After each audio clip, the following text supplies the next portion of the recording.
کہہ دو کہ مشرق بھی اللہ کا ہے، مغرب بھی اللہ کا ہے. یہدی من یشاء الی صراط مستقیم، اور ہدایت دیتا ہے اللہ تعالیٰ صراط مستقیم کی جانب جس کو چاہتا ہے.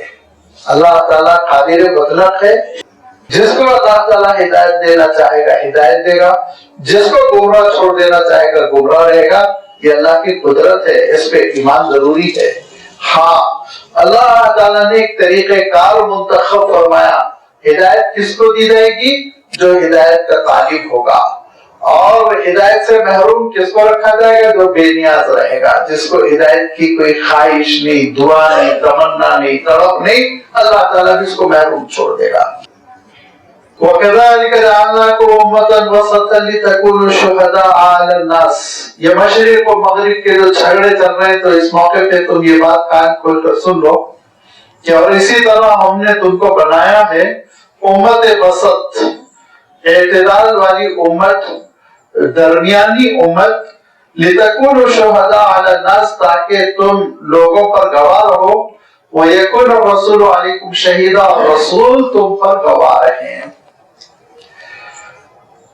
کعبۃ اللہ کی جانب رخ کرنا ایک بہت بڑی نعمت ہے، اور اس نعمت کا اظہار اس سے ہوتا ہے کہ کعبۃ اللہ کی جانب رخ کرنے والی امت امت وسط ہے، اعتدال والی امت ہے، درمیانی امت ہے. اور جو چیز درمیانی ہوتی ہے وہ بہت اچھی ہوتی ہے.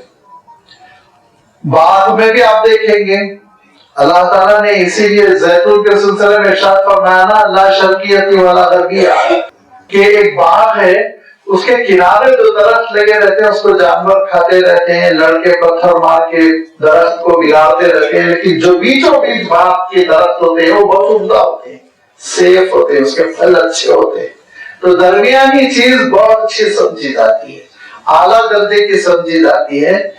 اور اسی طرح درمیانی ہونا اس معنوں میں بھی اعتدال ہونا. اعتدال کے ساتھ کیسا اعتدال کہ عیسائیت اور یہودیت میں یہ اعتدال کم ہو گیا کہ عیسائیت میں غلو ہے.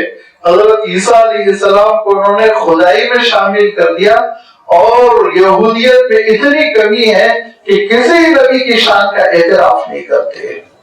موسیٰ علیہ السلام کے ساتھ بشمول موسیٰ علیہ السلام احترام، محبت، عقیدت، تقدس، یہ ان کی ڈکشنری میں الفاظ ہی نہیں ہے. تاریخ کے ہیروز ہے بس ان کے پاس، اتنا ہی. لہذا افراد و تفرید کے درمیان یہ امت ہے، یہ امت ہے جو خدا کو خدا کا مقام دیتی ہے اور رسول کو رسول کا مقام دیتی ہے، صالحین کو صالحین کا، مجرمین کو مجرمین کا. یہ ہے اعتدال. اعتدال یہ ہے کہ یہ امت دین کے ساتھ دنیا کو لے کر چلتی ہے. یہاں جوگی بننا، ننس بننا، پوپ بننا یہ ضروری نہیں ہے. اپنے گھروں میں رہ کے تم خدا کے مقرب بن سکتے ہو، اور اپنے اہل و عیال کے درمیان رہتے ہوئے، انسانوں کی خدمت کرتے ہوئے تم اللہ تعالیٰ کے نیک بندے بن سکتے ہو. یہ درمیانی امت ہے. اللہ کے رسول صلی اللہ علیہ وسلم یہ پسند نہیں فرماتے تھے کہ پوری رات جا کر عبادت کی جائے. فرماتے تھے آرام کرو، اپنے بدن کو بدن کا حق دو. فرمایا مطلب پر آرام کر لو. جب انشراح ہو جائے تو کھڑے ہو جاؤ، نماز پڑھو، اللہ کو یاد کرو، قیام اللیل کرو. آپ صلی اللہ علیہ وسلم یہ پسند نہیں فرماتے تھے لگاتار روزے رکھے جائیں. آپ صلی اللہ علیہ وسلم کہتے تھے گیپ دو بیچ میں، یہاں تک کہ کم سے کم ایک دن کا تو گیپ دو. یہ فرماتے تھے لگاتار روزے نہ رکھو. صحابہ میں سے کسی نے کہا آپ تو ایک ہفتہ، ڈیڑھ ہفتہ لگاتار روزے رکھتے. تو فرمایا میری طرح تم نہیں بن سکتے نا، میرا معاملہ دوسرا ہے. میں رسول ہوں اللہ کا، مجھے میرا رب کھلاتا ہے پلاتا ہے، وہ کیفیت تم کو تھوڑی ملے گی. اللہ کے رسول صلی اللہ علیہ وسلم کے بہت سے خواص ہیں. روزانہ جبرائیل امین سے ملاقات ہوتی ہے، تو ہم بھی ویسے ہی بن جائیں گے کیا؟ یہ ہو نہیں سکتا، امپاسبل ہے. تو فرمایا تم ایک دن، آخری اجازت میری ہے کہ ایک دن روزہ رکھو تو ایک دن چھوڑ دو، ورنہ فرمایا بہتر تمہارے لیے یہ ہے ایام 20 کے 3 روزے رکھو، دوشنبے کے دن کا روزہ رکھو، جمعرات کے دن کا روزہ رکھو. یہ کافی ہے. فرمایا کیوں؟ یہ امت اعتدال ہے، اور اس امت کے اندر افراط و تفریط نہیں ہے، مبالغہ کرنا، زیادتی کرنا کہ اللہ تعالیٰ کی خوشنودی کے لیے ضروری ہے کہ میں شادی نہ کروں، درخت پہ بیٹھ جاؤں اور گیان میں لگا رہوں، یہ سب اسلام میں نہیں ہے۔ پورے اعتدال کے ساتھ زندگی بسر کرو، یہ ہے امت وسط، اور بڑی لمبی تشریح ہے۔ وَكَذَلِكَ جَعَلْنَاكُمْ أُمَّةً وَسَطًا، اور دیکھو ہم نے تم کو ایک درمیانی امت، ایک عمدہ امت بنایا، خیر امت بنایا۔ کیوں؟ لِتَكُونُوا شُهَدَاءَ عَلَى النَّاسِ، تاکہ تم لوگوں پر گواہ رہو۔ شہید گواہ کے معنوں میں تو شہادت اولا ہے اشہد اللہ الہ الا اللہ، اشہد ان محمد رسول اللہ کہنا، یہ شہادت اولا، یہ پہلی سیڑھی ہے کہ اللہ میں گواہی دیتا ہوں آپ کے سوا کوئی معبود نہیں، میں گواہی دیتا ہوں کہ آپ کے رسول، آخری رسول حضرت محمد مصطفیٰ صلی اللہ علیہ وسلم ہیں۔ تو یہ گواہی سے جو سلسلہ شروع ہوتا ہے، تو پھر شہادت عظمیٰ ہے کہ انسان کو اپنی جان نچھاور کر دے، جس کو ہم شہید کہتے ہیں عام طور پر۔ تو فرمایا کہ یہ تمہارے اندر صلاحیت پیدا ہو کہ شہادت اولا سے سلسلہ شروع ہو اور انسانیت کے لیے تم دین حق کے گواہ بن کر کھڑے ہو جاؤ، تم اسلام کی سچائی کی گواہی دینے والے بن جاؤ، تمہارا جسم، تمہارا وجود، تمہاری شخصیت اسلام کی صداقت کا اعلان ہو۔ بازار میں، دکان میں، ایوان میں، گھر میں، بیرون خانہ، ہر جگہ تمہارا کردار وہ کردار عباد الرحمن الذین یمشون علی الارض ہونا۔ ٹریفک میں چل رہے ہو، سڑک پر، تو تمہارا انداز بتا دے چلنے کا، یہ اللہ کا رحمان کا بندہ ہے۔ خاطبهم الجاہلون قالوا سلاما، جاہلوں سے اگر واسطہ پڑ جائے، تمہارا کردار بتائے کہ تم رحمان کے بندے ہو، تم سے جب قریب آ جائے لوگ، تم کو دیکھے تو اللہ تعالیٰ ارشاد فرماتا ہے کہ تمہاری زندگی میں وہ دیکھیں گے کہ وَإِذَا أَنفَقُوا لَمْ يُسْرِفُوا وَلَمْ يَقْتُرُوا وَكَانَ بَيْنَ ذَلِكَ قَوَامًا، یہ بڑے معتدل ہوتے ہیں، یہ نہ بخیل ہوتے ہیں، نہ کنجوس ہوتے ہیں، اور نہ ہی شاہ خرچ ہوتے ہیں، فضول خرچی کرنے والے، اعتدال کے ساتھ خرچہ کرتے ہیں۔ تو ان سے قریب ہو گیا، قریب ہونے کے بعد سے وہ تم کو دیکھ رہا ہے، تمہاری راتوں میں چھاکا تو دیکھا، وَالَّذِينَ يَبِيتُونَ لِرَبِّهِمْ سُجَّدًا وَقِيَامًا، غفلت کی نیند سونے والے نہیں ہوتے، یہ رات میں اٹھتے ہیں، اپنے رب کو یاد کرتے ہیں، سجدے کرتے ہیں، رکوع کرتے ہیں، اور پوری وہ آیتیں آپ پڑھتے چلے جائیے سورۃ الفرقان کی۔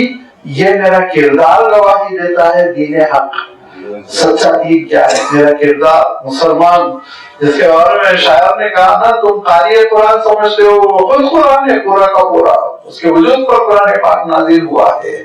لہذا فرمایا دیکھو اگر تم دنیا میں یہ شہادت کا کام کرو گے تو پھر فرمایا اللہ کے رسول صلی اللہ علیہ وسلم نے آخرت میں تم کو ایک شہادت کا مقام ملے گا۔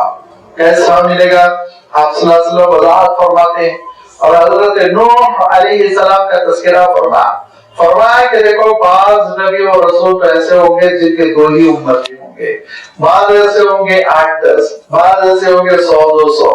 پھر فرمایا دیکھو حضرت نوح علیہ السلام سے اللہ تعالیٰ پوچھے گا میدان حشر میں کہ آپ نے تبلیغ کا فریضہ پوری طرح ادا کر دیا تھا یا اس میں کمی رہ گئی تھی کہ لوگ کثرت سے قبول نہیں کیے تھے دین؟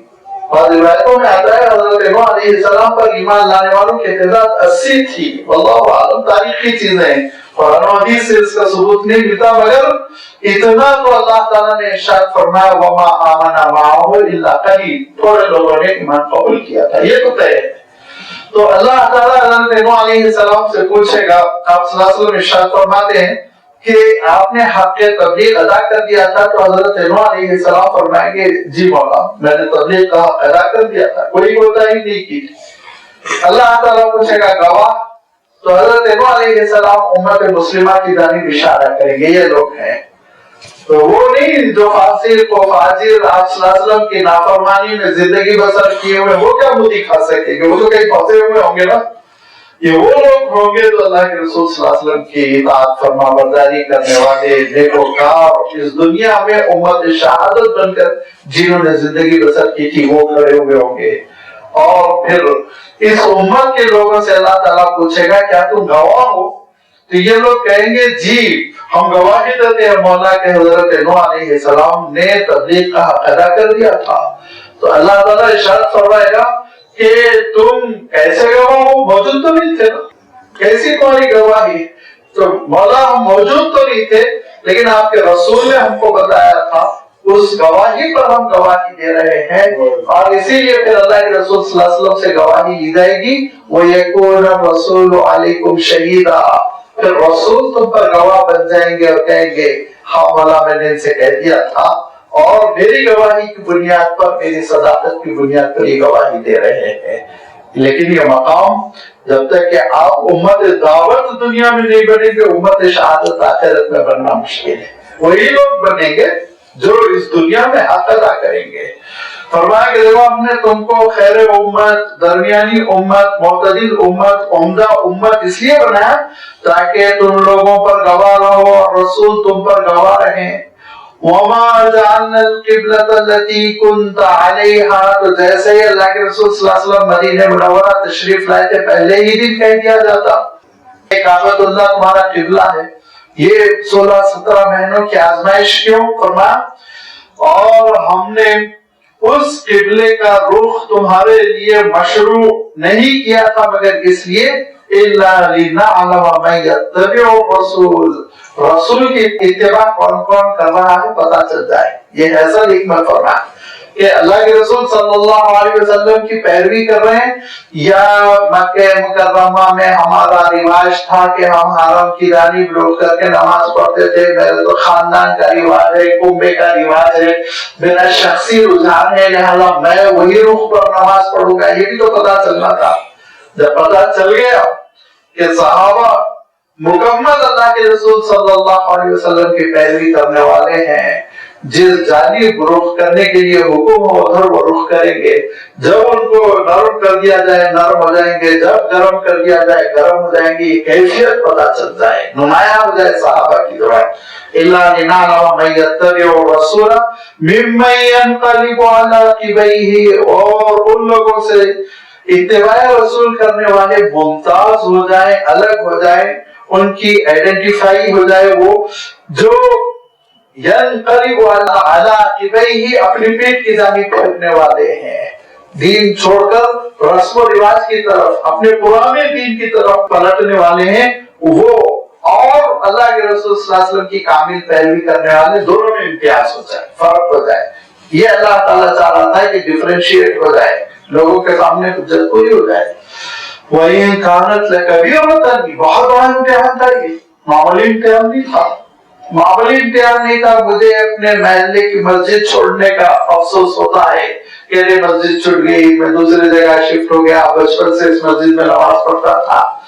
تو یہ تعلق جو ہوتا ہے قلبی چیزوں سے، لازمی بات ہے، اس کی ایک اہمیت ہوتی ہے، اور اگر یہ کسی کا تعلق کعبۃ اللہ سے ہے تو کتنی بڑی بات ہے، حرم شریف سے محبت۔ لیکن اس کے باوجود اللہ تعالیٰ نے آزمائش دی کہ رسول کی بات سنیں گے یا اپنی بات سنیں گے، اپنے جذبات کی روشنی میں فیصلہ کریں گے۔ اب جب معلوم ہو گیا کہ صحابہ فنا فی اللہ ہے، اللہ اور اس کے رسول کے حکم کی پیروی کر رہے ہیں، تو پھر اس کے بعد سے ایک نمایاں ہوگی یہ جماعت۔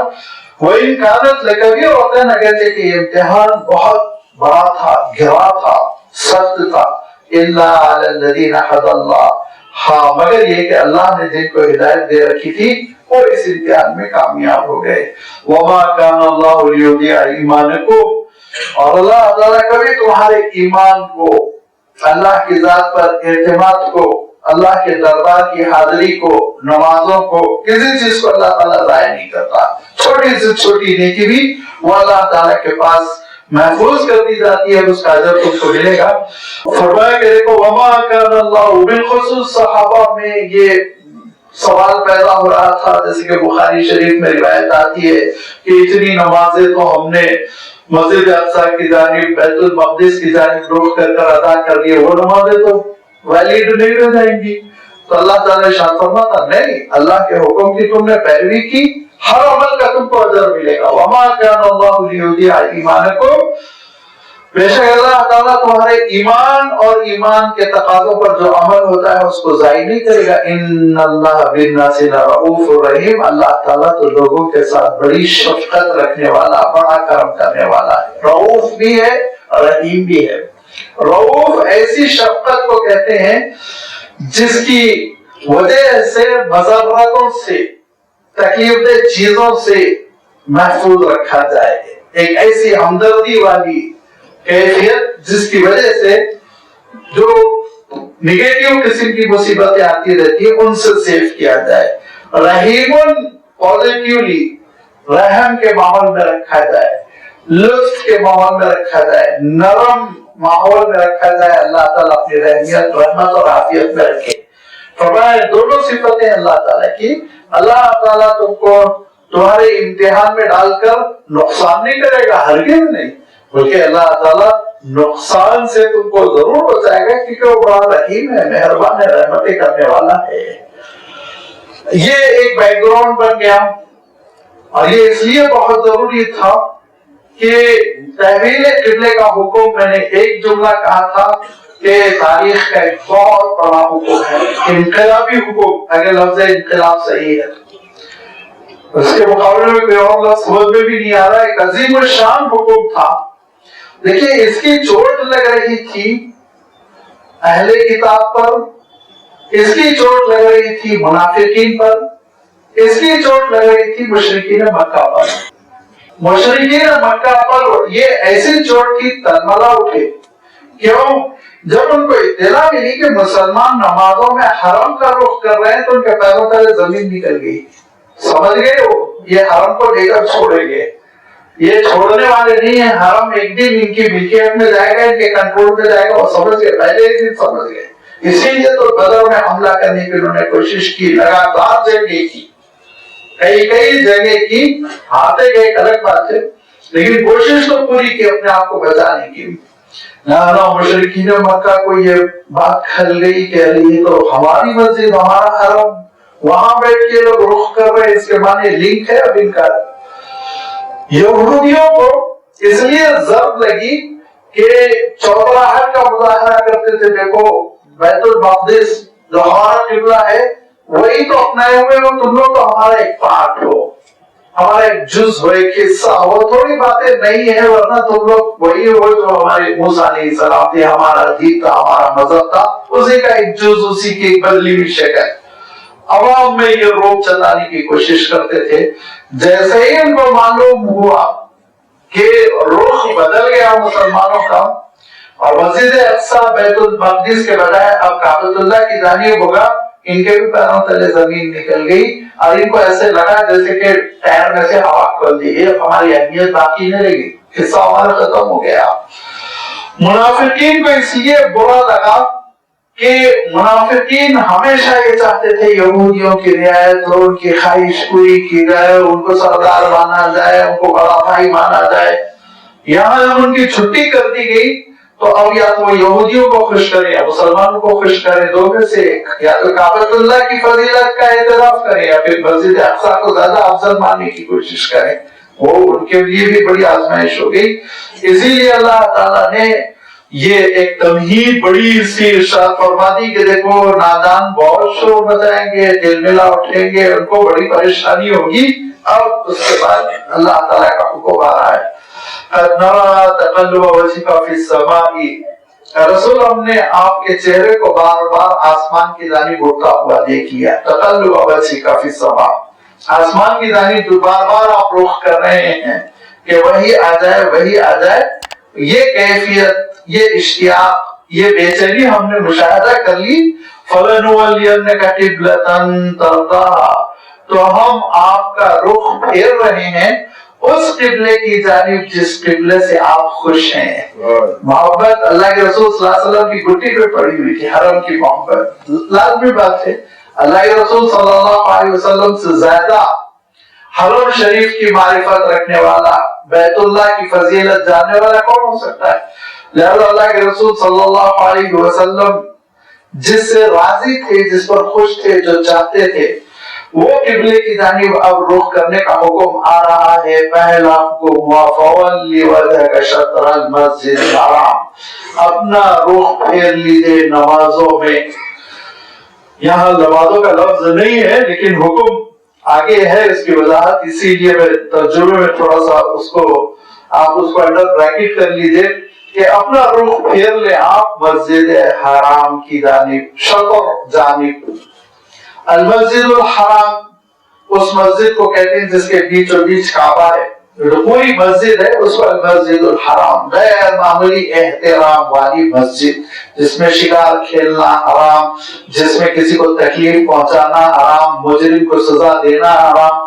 تو بڑے احترام کے لیے اس کا نام رکھا گیا، خوب احترام والی مسجد المسجد الحرام۔ تو فرمایا کہ آپ اپنا رخ پھیر لیں مسجد حرام کی جانب۔ یہ تو ہو گیا مسجد میں جب آپ ہیں، گھر میں جب آپ ہیں۔ فرمایا وَحَيْثُ مَا كُنْتُمْ فَوَلُّوا وُجُوهَكُمْ شَطْرَهُ، یہ مدینہ منورہ کے یہ حکم خاص نہیں ہے، امریکہ میں بھی ہو تو رخ پھیرنا ہوگا، جاپان میں بھی ہو تو، ہندوستان میں بھی ہو تو، جہاں کہیں تم دنیا میں رہو اپنا رخ مسجد حرام کی جانب کرنا۔ وَحَيْثُ مَا كُنْتُمْ، جہاں کہیں تم رہو، فَوَلُّوا وُجُوهَكُمْ شَطْرَهُ، تو اسی کی جانب تم اپنے چہرے کو کرنا، ورنہ تمہاری نماز نہیں ہوگی۔ وَإِنَّ الَّذِينَ أُوتُوا الْكِتَابَ، بے شک جن کو کتاب دی گئی تھی، لَيَعْلَمُونَ أَنَّهُ الْحَقُّ مِنْ رَبِّهِمْ، وہ جانتے ہیں یہ حکم اللہ کی جانب سے، کیونکہ ان کی کتابوں میں تھا کہ آنے والا رسول اپنا چہرہ اور اپنا رخ نمازوں میں حرم کی جانب کرے گا، ان کی کتابوں میں تھا۔ بہت مٹانے کی، بدلنے کی کوشش کی، اور بکہ کا جو لفظ ان کی کتابوں میں آیا تھا، جو قرآن مجید میں بھی آیا ہے، إِنَّهُ وَلَبَيْتٍ وُضِعَ لِلنَّاسِ لَلَّذِي بِبَكَّةَ مُبَارَكًا وَهُدًى لِلْعَالَمِينَ، کہ بکہ کا لفظ مکے کا پرانا نام ہے، اور میم اور با دونوں ہونٹ سے ادا ہوتے ہیں۔ اب ذرا مخرج ادا کر لیجیے، اگر اچھے مولوی صاحب نے آپ کو تجوید پڑھائی ہوگی تو مخرج کا طریقہ بتایا گیا ہوگا، اور جس لفظ کا مخرج حمزہ لگائیے اور جس لفظ کا مخرج معلوم کرنا ہے اس کو ساکن کر دیجیے۔ اب دیکھیے قریب ہے بالکل، تو یہ قریب المخارج الفاظ بدل جایا کرتے ہیں، عام طور پر تبدیلی ہوا کرتی ہے۔ تو با دھیرے دھیرے دھیرے میم سے چینج ہو گیا، بکہ تھا وہ، اور بکہ کے معنی قدیم زبان میں بتائے گئے گناہوں کو دھونے والی بستی، یہ بکہ نام تھا پرانا۔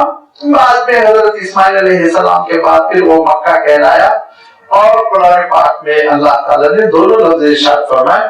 تو فرمایا دیکھو یہ مکہ ان کو بتا دیا گیا تھا کہ اسی کی جانب ان کا رخ ہوگا، لیکن اس کو انہوں نے بھکا کر دیا اور جدار البکا مراد دی، تحریف کی انہوں نے اپنی کتاب میں، ورنہ ان کو معلوم تھا یہ ساری حقیقتیں، رسول کی سچائی ان کی کتابوں میں ہے کہ یہ آخری رسول کہاں سے مبعوث ہوں گے، کہاں سفر کریں گے، امت کے سلسلے میں بہت ساری علامتیں ان کی کتابوں میں مذکور ہے۔ لیکن لازمی بات ہے یہ ان سے غافل رہنا چاہتے ہیں تو یہ سن لے، وَمَا اللَّهُ بِغَافِلٍ عَمَّا يَعْمَلُونَ، جو کچھ وہ کر رہے ہیں اللہ تعالیٰ سے غافل نہیں ہے، ان کی تحریفات سے اور ان کی سازشوں سے، مکر و فریب سے، سب سے اللہ تعالیٰ واقف ہے۔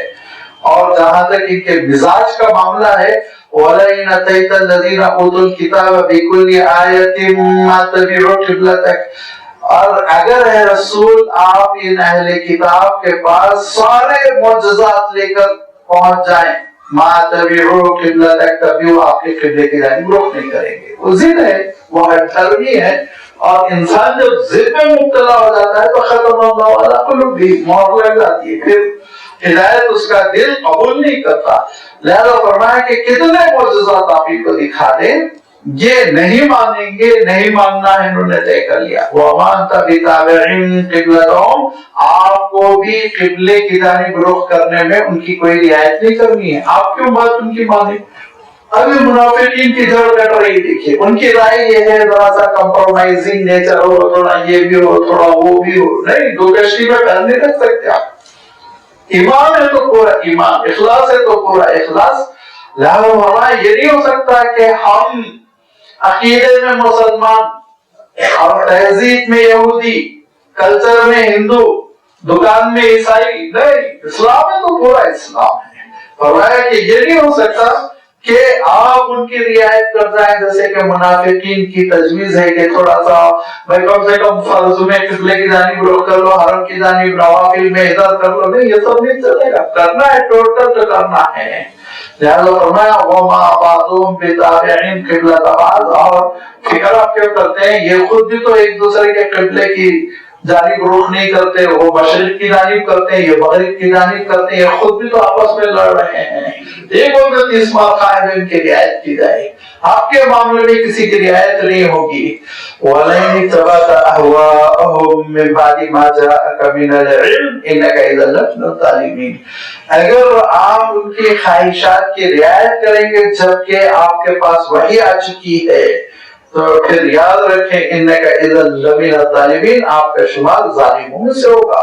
کوئی گنجائش نہیں ہے کہ ان اہل کفر کی رعایت کی جائے، لازمی بات ہے حکم تو مانا جائے گا، اللہ تعالیٰ کا مانا جائے گا۔ الذین آتیناہم الکتاب یعرفونہ کما یعرفون ابناءہم، پھر تاکید کر دی اللہ تعالیٰ نے کہ جن کو ہم نے کتاب دے رکھی ہے وہ اللہ کے رسول صلی اللہ علیہ وسلم کو اور اللہ کے رسول صلی اللہ علیہ وسلم سے متعلق تمام اشیاء کو، جس میں قبلہ بھی ہے، یعرفونہ جانتے ہیں، کما یعرفون ابناءہم، جیسے باپ اپنے بیٹے کو جانتا ہے۔ باپ کو اپنے بیٹے کے جاننے میں کوئی شبہ نہیں ہوتا، کتنے مجمع میں ہو وہ اپنے بیٹے پہ نظر پڑتے ہی وہ جان لیتا ہے۔ تو جیسے باپ کو دشواری نہیں پیش آتی ہے بیٹے کو پہچاننے میں، ایسے ہی ان کو کوئی دشواری نہیں پیش آئی اللہ کے رسول صلی اللہ علیہ وسلم کو پہچاننے میں، کوئی دشواری نہیں پیش آئی۔ حضرت سلمان فارسی رضی اللہ تعالیٰ عنہ کا واقعہ پڑھیے، کس طرح ان کے پادریوں نے بتایا تھا کہ آخری رسول کہاں آنے والے ہیں، اور ایران سے سفر کرتے کرتے حضرت سلمان فارسی مدینہ منورہ پہنچے تھے اللہ کے رسول کی تلاش میں۔ آپ واقعہ پڑھیے پورا، آپ نے اپنا سفر نامہ بیان کیا۔ شہزادے تھے وہ ایران کے، معمولی آدمی نہیں تھے، شہزادے تھے۔ جب انہوں نے دیکھا کہ کچھ لوگ ہیں جو نماز پڑھ رہے ہیں، رکوع کر رہے ہیں، عبادت کر رہے ہیں، تو پوچھا آپ لوگ کون ہیں؟ کہا حضرت عیسیٰ علیہ السلام کو ماننے والے۔ کہا آپ کا مذہب اچھا لگا۔ ہم لوگ تو ایران میں اجنبی ہے، واپس ہو رہے ہیں، ملک شام جا رہے ہیں، وہاں سے آئے ہوئے ہیں۔ حضرت سلمان نے کہا میں بھی آپ کے ساتھ چلوں گا۔ والد کو خبر ملی، زنجیروں سے باندھ ڈالا ان کو، کئی دن زنجیروں سے بنے پڑے رہے، بس جس دن کھلے بھاگے اور پھر پہنچ گئے اس قافلے کے ساتھ ملک شام۔ شام میں ایک بڑے راہب کی خدمت میں رہے، اور اس زمانے میں وہی اہل حق تھے، وہی دیندار تھے، عبادت گزار تھے، ان کے ساتھ رہے۔ جب وہ مرنے لگے تو کہا کہ اب میں کہاں جاؤں؟ انہوں نے کہا کہ دیکھو اب فلاں جگہ جو ہے وہ بہت اللہ والا ہے، نیک ہے، اس کی خدمت میں چلے جاؤ۔ اس کی خدمت میں پہنچے، تھوڑے دنوں کے بعد وہ بیچارہ بھی چل بسا، اس نے تیسرے کے پاس پہنچایا، تیسرے کے پاس پہنچے، اور وہ جب نزا کے عالم میں ہوا تو کہا وصیت کیجیے میں کہاں جاؤں؟ تو اس نے کہا اب تو تم کو کہیں جانے کی ضرورت نہیں، آخری رسول کے ظہور کا وقت آ چکا ہے اور علامتیں ظاہر ہو گئی، لہذا تم اس مقام پہ جاؤ جہاں ہرا کی پہاڑیاں ہیں، وہیں وہ رسول کی نبوت کا بڑا اعلان ہوگا۔ ہرا کی پہاڑیاں ہیں مدینے کی طرف، لہذا حضرت سلمان فارسی وہاں پہنچ گئے۔ ایک یہودی کے باغ میں آپ کام کرتے تھے، مزدوری کرتے تھے، جس کی وجہ سے پیٹ بھرنے کی مقدار میں آپ کو مزدوری مل جاتی، گزر اوقات فرما رہے تھے کہ ایک دم ہلچل ہوئی، اللہ کے رسول صلی اللہ علیہ وسلم کی ہجرت کی۔ آپ باغ میں پانی دے رہے تھے، کنویں سے ڈول کھینچتے، درخت میں پانی ڈالتے، پھر کنویں کی طرف جاتے۔ اسی اسنا باغ کا مالک بیٹھا ہوا ہے، اس کا چچا زاد بھائی دوڑتا ہوا آیا اور کہا کہ مسلمان جن کا انتظار کر رہے تھے وہ آ گئے۔ حضرت سلمان کے ہاتھ سے ڈول گر گیا۔ مالک نے کہا تجھے کیوں دلچسپی، ہماری بات تو کیوں سن رہا ہے؟ تھپڑ مار دی اس نے۔ لیکن حضرت سلمان فارسی نے کوئی تاثر نہیں دیا، شام ہونے تک اپنی ڈیوٹی انجام دی، شام میں اپنی مزدوری لی، اور مزدوری لے کر اللہ کے رسول صلی اللہ علیہ وسلم کی خدمت میں پوچھتے ہوئے آگے۔ آپ صلی اللہ علیہ وسلم قباء کے مقام پہ بھی تشریف فرما ہے، اور مجلس سے لوگ بیٹھے ہوئے ہیں تھوڑے سے سامنے۔ ابھی آپ مدینہ منورہ بھی نہیں پہنچے ہیں، قباء میں حضرت سلمان پہنچ گئے، اور اس کے بعد سے حضرت سلمان نے قریب پہنچ کے کھجوریں نکالی جو مزدوری میں ملی تھی، اور کہا یہ صدقہ ہے۔ آپ صلی اللہ علیہ وسلم نے اس کو لے کر کسی کے حوالے کیا، غریبوں میں تقسیم کر دو کہا۔ اس پہ کہا اولا، یہ لفظ کہا۔ پھر اس کے بعد سے دوسری جیب سے کھجوریں نکالی، پھر آپ کی خدمت میں کہا ہدیہ ہے، حضور اکرم صلی اللہ علیہ وسلم نے سامنے رکھ کے خود بھی ایک نوش فرمایا، صحابہ سے کہا تم لوگ کھا سکتے ہو، ثانیہ۔ اب صحابہ جو بیٹھے ہوئے ہیں وہ پریشان، اولا مانے پہلی، ثانیہ مانے دوسری، یہ کیا بات ہے؟ پھر اس کے بعد سے حضرت سلمان فارسی اٹھے اور ادھر پیچھے آگے آپ صلی اللہ علیہ وسلم کے، آپ صلی اللہ علیہ وسلم نے اپنے شانے پر جو شال تھی اس پر سے پیچھے کی طرف سرکا دیا، یوں جیسے ہی سرکایا تو کہا ثالثہ، اور رونے لگے، کہا ثالثہ تیسری، اور رونے لگے۔ لوگوں نے پوچھا کیا کہہ رہے ہو؟ تو کہا کہ مجھے جو راہب نے کہا تھا آخری رسول آئیں گے، میرے پاس ان کی 3 علامتیں ہیں۔ دیکھیں کتنی آپ صلی اللہ علیہ وسلم کی آمد کی پیشن گوئیاں تھی۔ کہا ان کی 3 علامتیں ہیں، صدقہ نہیں کھائیں گے، ہدیہ قبول کریں گے، اور ان کے پشت پہ مہر نبوت ہوگا۔ یہ تینوں چیزیں میں دیکھ لیا، پوچھا کہ جب ہو گیا تو خوش ہونا چاہیے نا، رو کیوں پڑے؟ تو کہا میں رو اس لیے پڑا کہ میں شہزادوں جیسا تھا، باپ کو چھوڑا، وطن کو چھوڑا، محل کو چھوڑا، ٹھوکریں در بدر کی کھاتے کھاتے آخر کار میں اللہ کے رسول صلی اللہ علیہ وسلم تک پہنچ گیا۔ تو اللہ کے رسول نے کہا سلمان منا اہل البیت، سلمان تو ہمارے پاس ہمارے گھر والوں کی طرح ہو، سینے سے لگایا آپ نے۔ تو ایسی نشانیاں تھی اللہ کے رسول صلی اللہ علیہ وسلم کی۔ آج بھی آپ اگر بائبل اٹھا کر پڑھیں تو 20 بلا مبالغہ 20 مقامات ایسے ہیں جس کا مزداد صرف اللہ کے رسول صلی اللہ علیہ وسلم ہو سکتے ہیں، کوئی اور نہیں۔ لیکن حسد، اناد، دین سے دشمنی، خواہشات نفس کی پیروی اور دل اللہ کے لیے نرم نہ ہونا، یہ کیفیت ان کو مار ڈالی۔ اسی لیے فرمایا کہ ان کا عالم یہ ہے کہ جن کو ہم نے کتاب دے رکھی ہے رسول، وہ آپ سے ایسے واقف ہیں جیسے باپ اپنے بیٹے سے، یعرفونہ کما یعرفون ابناءہم، لیکن وَإِنَّ فَرِيقًا مِّنْهُمْ، ان میں سے ایک گروپ تو ایسا ہے لَيَكْتُمُونَ الْحَقَّ وَهُمْ يَعْلَمُونَ، ان کو معلوم ہے یہ حق ہے، سچائی ہے، لیکن اس پہ پردہ ڈالنے کی کوشش کرتے ہیں، چھپانے کی کوشش کرتے ہیں، مجلسوں میں ڈسکس نہ ہو، کتاب نہ پڑھی جائے۔ اس زمانے میں ایسا تھوڑی تھا کہ ہر چیز مطبوع ہے، ہر گھر میں رکھی ہوئی ہے۔ وہ تو ان کے جو احبار ہوا کرتے تھے، ان کے پاس تورات وغیرہ کے نسخے ہوتے تھے، تو کہا کہ یہ چھپاتے ہیں حق کو، لیکن الحق من ربک فلا تکونن من الممترین، حق تو آپ کے پروردگار کی جانب سے ہے، لہذا تم کو شک و شبہ میں نہیں پڑنا چاہیے۔ وَلِكُلٍّ وِجْهَةٌ هُوَ مُوَلِّيهَا فَاسْتَبِقُوا الْخَيْرَاتِ، ہر ایک کا اپنا اپنا ایک رخ ہے جس کی جانب وہ اپنا چہرہ پھیر رہا ہے۔ تو اے مسلمانوں فَاسْتَبِقُوا الْخَيْرَاتِ، تم بھلائیوں کی جانب لپکو، بھلائیوں کی جانب سبقت کر جاؤ، آگے بڑھو، دیر نہ کرو۔ اَيْنَمَا تَكُونُوا يَأْتِ بِكُمُ اللَّهُ جَمِيعًا، دنیا کے کسی کونے گوشے میں تم ہو، سب کو اللہ تعالیٰ جمع کرے گا۔ ان اللہ علی کل شیء قدیر، بے شک اللہ تعالیٰ ہر چیز پر قادر ہے۔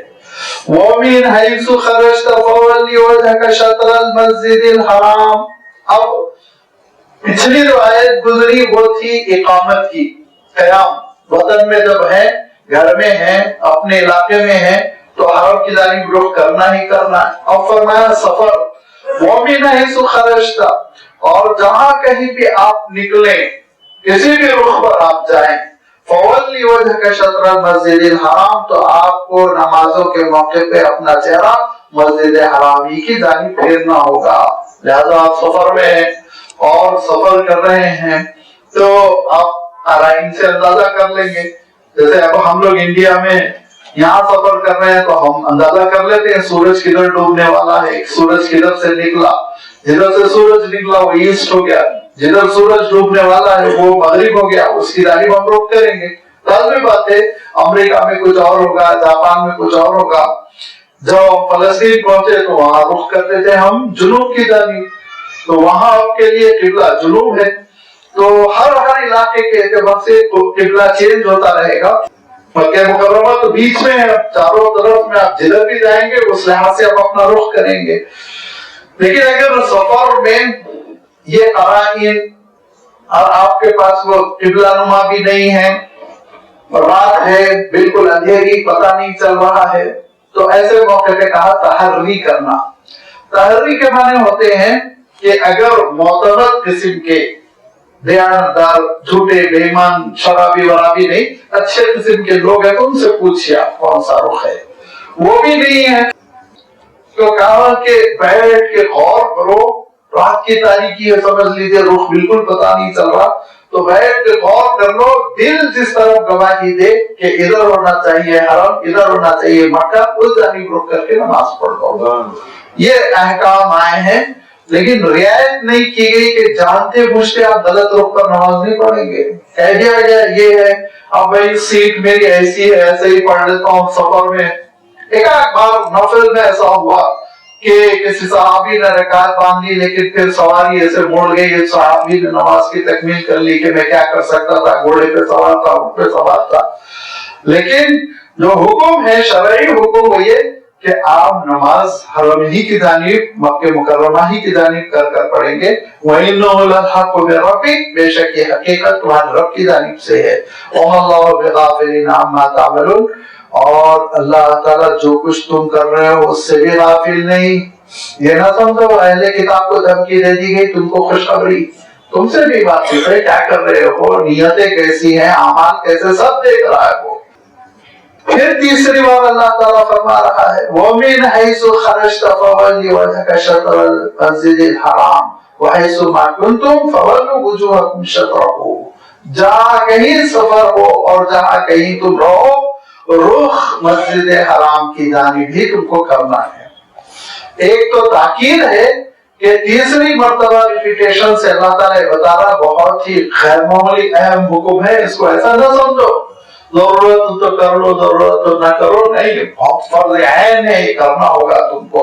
ایک بات دوسری یہ کہ یہ جو تیسری مرتبہ اللہ تعالیٰ نے حکم عنایت فرمایا، یہ آیت دیکھیے یہ ختم تک آپ پڑھیے، یہ تو کوئی آیت تو ختم تک ہے وَلَعَلَّكُمْ تَهْتَدُونَ، تو مربوط ہے آگے والے مضمون سے جو بہت ہی اہم ہے۔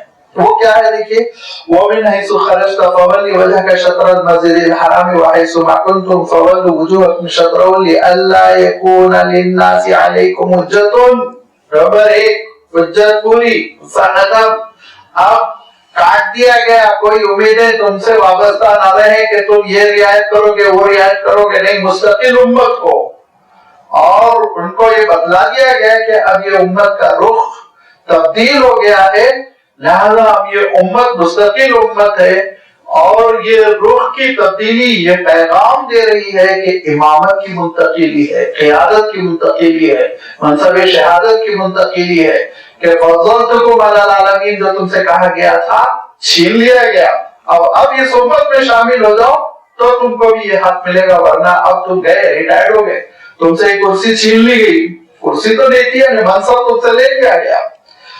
اللہ فرمایا تاکہ لوگوں کے لیے حجت پوری ہو جائے، کوئی حجت کرنے کی ان کو گنجائش نہ رہ جائے، الا الذین ظلموا منہم، لیکن ظالم تو بک بک کرتے رہیں گے، ٹھیک ہے، نظر انداز کیجئے۔ نمبر ایک حکمت، جو مسجد اقصی بیت المقدس کے بجائے مسجد حرم کی جانب رخ کرنے کا جو حکم دیا گیا، اس کی پہلی حکمت یہ کہ ان کا تمہارا اب معاملہ دین کے معاملے میں صاف، تم مستقل بذات ہو، تمہارا اپنا دین، تمہاری اپنی شریعت، تمہاری کتاب، تمہارے رسول، اب تم کو بالکل مستقل امامت کے ساتھ جینا ہے۔ نمبر دو وَلِيُتِمَّ نِعْمَتِي عَلَيْكُمْ، اور میں چاہتا ہوں کہ اپنی نعمت تم پر مکمل کر دوں۔ یہ قبلے کی جانب مسجد حرام کی جانب رخ کرنا معمولی چیز نہیں ہے۔ قبلے کی جو نعمت مسلمانوں کو ملی وہ واقعہ یہ ہے کہ ساری امتوں کے درمیان امت مسلمہ کے امتیاز کو، فضیلت کو اور ان کے اعلیٰ معیار کو بتلاتی ہے۔ یہ اللہ کا وہ مقام تھا جس کو اللہ تعالیٰ نے روز اول منتخب کر لیا تھا۔ ان اول بیت وضع للناس للذی ببکۃ مبارکہ، عبادتوں کا مرکز روز اول سے تھا، حضرت آدم علیہ السلام کے زمانے سے تھا، حضرت نوح، حضرت ہود، حضرت صالح، حضرت ابراہیم، حضرت اسماعیل، حضرت اسحاق۔ ہاں، حضرت موسیٰ علیہ السلام کے زمانے میں ان ضدیوں نے مطالبہ کیا تھا کہ یہاں تو حضرت ابراہیم کی قبر ہے، یہاں تو حضرت اسحاق کی قبر ہے، تو ہم کو آپ حکم دیجئے کہ ہم رخ مسجد اقصی کی جانب کریں۔ تو ان کی ضد دیکھ کر اللہ تعالیٰ نے کہا تھا ٹیمپروری، عارضی طور پہ ٹھیک ہے کر لو مسجد اقصی کی جانب رخ، لیکن اصل تو ہے کعبہ، قبلہ۔ یہ وہ قبلہ ہے، یہ وہ کعبہ ہے، یہ وہ بیت اللہ ہے جس کے بارے میں خود اللہ تعالیٰ ارشاد فرماتا ہے کہ طہر بیتی، بیت میرا گھر فرما، میرا گھر ارشاد فرما۔ کتنے بڑے اعزاز کی بات ہے، میرا گھر ارشاد فرما اللہ تعالیٰ نے۔ یہ وہ گھر ہے جس کے اطراف اکثر و بیشتر نبیوں نے طواف کیا۔ یہ وہ گھر ہے جو پوری قربانیوں کے بعد حضرت ابراہیم نے اس کی چار دیواری بلند کی۔ یہ وہ گھر ہے کہ ایک طرف خلیل اللہ ہے، دوسری طرف ذبیح اللہ ہے، دونوں مل کر مزدوری کر رہے ہیں، گھر کی تعمیر کر رہے ہیں۔ یہ وہ گھر ہے جس کے دامن میں حضرت ابراہیم نے پیشانی رکھی، حضرت اسماعیل نے، حضرت اسحاق نے، انبیاء علیہ السلام نے۔ یہ وہ گھر ہے جس کے بارے میں فرمایا لا اقسم بهذا البلد وانت حل بهذا البلد، آخر رسول اسی شہر میں، اسی کعبے کے دامن میں رہے، یہیں سے آپ کی بعثت ہوئی، یہیں سے نبوت کا آغاز، یہیں سے رسالت کا سفر شروع ہوا، یہیں سجدے ہوئے، یہیں تہجدیں ہوئی، یہیں کتنے آنسوئے جو اللہ کے رسول صلی اللہ علیہ وسلم کے گرے، یہیں کتنی آرزویں جو اللہ کے رسول صلی اللہ علیہ وسلم نے دعاؤں کی شکل میں مولا کے دربار میں پیش کی، یہیں سے اللہ کے رسول صلی اللہ علیہ وسلم آسمان کی طرف سفر کر گئے، معراج پر تشریف لے گئے۔ یہ بہت بڑی نعمت ہے مسلمانوں جو تم کو مل رہی، بہت بڑی نعمت ہے، اس نعمت کی قدر کرنا۔ اور اس نعمت کی قدر یہ ہے کہ اس گھر سے تعلق رکھنا، اس گھر کے مزاج کے مطابق اپنا مزاج بنانا، اور اس گھر کے پیغام کو ہمیشہ اپنے اندر زندہ رکھنا۔ وَلِيُتِمَّ نِعْمَتِهِ عَلَيْكُمْ، اور اس لیے بھی ہم بار بار تم کو تحویل قبلے کا حکم دے رہے ہیں تاکہ ہم اپنی نعمت تم پر مکمل کر دیں۔ وَلَعَلَّكُمْ تَهْتَدُونَ، اور تیسری بات اللہ تعالیٰ ارشاد فرما رہا ہے تاکہ تم راہ راست پر رہو، صراط مستقیم پر رہو، ہدایت یافتہ رہو۔ مسجد حرام کی جانب رخ کر کر نمازیں پڑھنے سے ہدایت کا کیا تعلق ہے؟ روحانی طور پر تو بہت ہے، الفاظ میں نہیں بیان کر سکتا ہے، لیکن ظاہری طور پر میں آپ کو بتا دوں، ظاہری طور پر بتا دو کہ یہ پوری امت بکھری ہوئی ہے اس پوری دنیا میں، امریکہ، جاپان، آسٹریلیا، دور دور جہاں انسان آباد ہے وہاں آپ کو مسلمان مل جائیں گے۔ کتنے صدیوں روس نے ظلم کیا لیکن اپنے آپ کو مسلمانوں سے خالی نہیں کر سکا، اور کتنی چائنا نے کوشش کر لی لیکن اپنے ملک کو مسلمانوں سے عاری نہیں کروا پایا۔ الحمدللہ ہر جگہ مسلمان ہیں، ہر جگہ مسلمان ہیں۔ تو ایسی پھیلی ہوئی امت اگر ایک ڈوری میں بندھی ہوئی نہ ہو تو ہر علاقے کے اعتبار سے دین کا ایڈیشن ہو جائے گا۔ انڈین اسلام الگ، جاپانی اسلام الگ، آسٹریلیا کا اسلام الگ، امریکہ کا اسلام الگ، لیکن اللہ تعالیٰ نے حج کے ذریعے کعبۃ اللہ سے جوڑ کر مسلمانوں کو ایک ہی رکھا، ایک ہی اسلام، وہ اسلام جو مکے میں، وہ اسلام جو مدینے میں، وہ جو سعودیہ میں، وہی ہندوستان میں، وہی امریکہ میں، وہی جاپان میں، وہی چائنا میں، ہر جگہ وہی اسلام رہے گا، وہی 5 وقت کی نمازیں رہیں گی، قبلے کی جانب رخ رہے گا، اذان رہے گی، نماز رہے گی، تلاوت رہے گی، قیام رہے گا، رکوع رہے گا، سجدے رہے گا۔ کہیں آپ جائیے بہت سی چیزوں میں آپ کو فرق ملے گا، فرائض میں فرق نہیں ملے گا، پورا فرض آپ بالکل اطمینان کے ساتھ ادا کر لیجیے، کہیں آپ کو کوئی اجنبیت نہیں محسوس ہوگی۔ یہ فرمایا دیکھو تم صراط مستقیم پر جڑے رہو گے، گامزن رہو گے کعبۃ اللہ کی طفیل، وہ تمہارا قلب ہے، وہ تمہارا قلب ہے جو پورے جسم میں خون کو اچھالتا ہے، پھیلاتا ہے، سپلائی کرتا ہے۔ یہ کعبۃ اللہ یہ پورے وجود میں، اس دنیا کے پورے وجود میں حق کو پھیلاتا ہے، سچائی کو پھیلاتا ہے، اسلام کو پھیلاتا ہے۔ مسلمان وہاں جاتا ہے پھر اس رنگ میں ڈھل جاتا ہے، اپنے علاقے میں جاتا ہے، کعبۃ اللہ کا سفیر بن جاتا ہے، نمائندہ بن جاتا ہے اور دین حق پہنچاتا ہے۔ لہذا فرما دیکھو یہ حکمت جو ہے نا، 3 بڑی حکمتیں ہیں جس کی وجہ سے یہ تحویل قبلے کا حکم دیا جا رہا ہے۔ نمبر 1 یہ کہ باطل سے رشتہ کٹ، ختم قصہ، اب ان کی کوئی رعایت نہیں۔ نمبر 2 یہ کہ اللہ کی نعمت تم پر مکمل ہو۔ نمبر 3 تم صراط مستقیم پر، ہدایت پر، راہ راست پر ہمیشہ کے لیے رہو، قیامت تک کے لیے رہو۔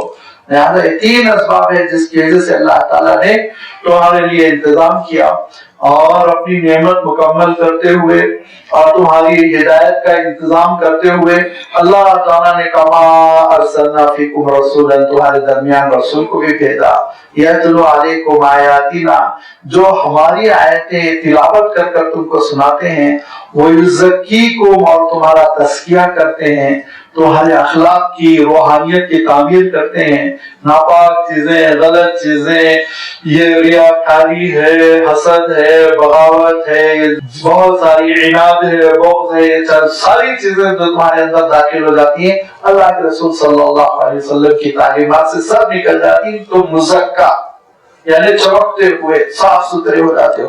وَيُعَلِّمُكُمُ الْكِتَابَ، اور یہ وہ رسول ہے جو تم کو کتاب کی تعلیم دیتے ہیں، قرآن مجید عمل کے ذریعے سے تعلیم دے دی آپ صلی اللہ علیہ وسلم نے۔ وَالْحِكْمَةَ، اور تمہارے اندر دانائی پیدا کرتے ہیں، شعور، عقل مند، نادان قسم کے نہ ہو کہ باشعور امتی بن کر زندگی بسر کرو۔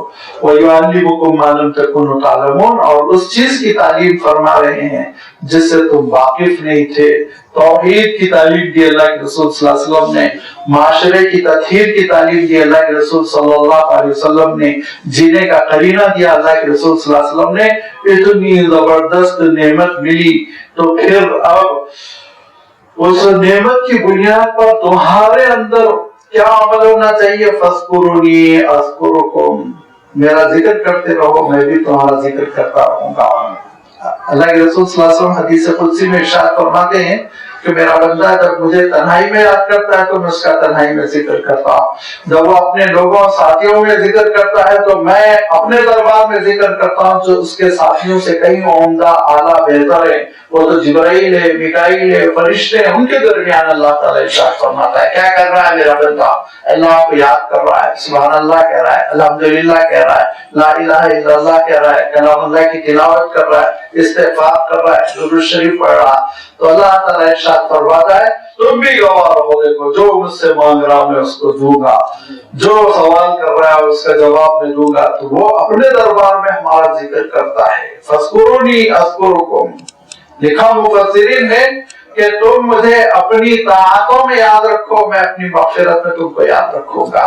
تم فرمانبرداری کرتے ہوئے اللہ کو یاد رکھو، رحم و کرم کرتے ہوئے اللہ تعالیٰ تم کو یاد رکھے گا۔ اور اگر غافل رہو گے، ذکر سے محروم، شیطان مسلط ہو جائے گا۔